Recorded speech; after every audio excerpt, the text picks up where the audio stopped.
Ano po yung pangalan po nila? Hilda Seros.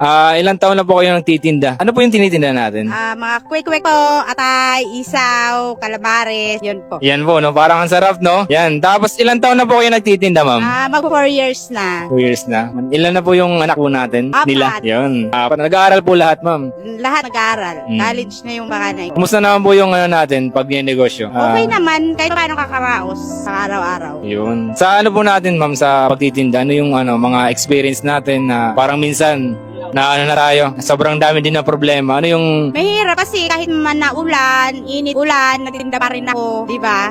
Mapag-aral ko lang yung mga anak. yun yun ang goal natin, no? Wag tapos yung mga natin, mga anak. Tapos ano yung ma'am, mga message nyo sa sa mga kagaya nyo po na nanay na nagpapaaral. Ano lang, konting tiyaga lang, tiyaga, saka konting pagsisika para sa mga anak, para sa pamilya, magtulungan para sa kayong dalawang mag-asawa, para umasensyo, wag susuko kahit ano pagsubok ang dumating sa buhay. Yun, thank you very much po, no? Dito ma'am sa tindahan natin, pwede nating i-promote po. Yung mga nanonood sa ating Facebook, Pwede naman. invite natin sila. Subukan nilang tingnan yung paninda ko, masarap. Babalik-balikan nila. Saan nga tayong lugar po? Nasaan tayo? Sa Sterling, Technopark, Maguyam. Mga anong oras tayo pwedeng puntahan po dito? Alas 5, 4, ganyan. Nandito na po kayo? Nandito Okay. na. Okay guys, pwede natin bisitahin si Madam. Thank you po sa inyong ka-inspire na kwento. Salamat. Yung bilang nanay, no? Init ulan, nandito si Madam. Kaya thank you very much sa inyong experience, ma'am. Ingat po kayo lagi. Maraming salamat. Thank you po. Bye-bye po. Yun.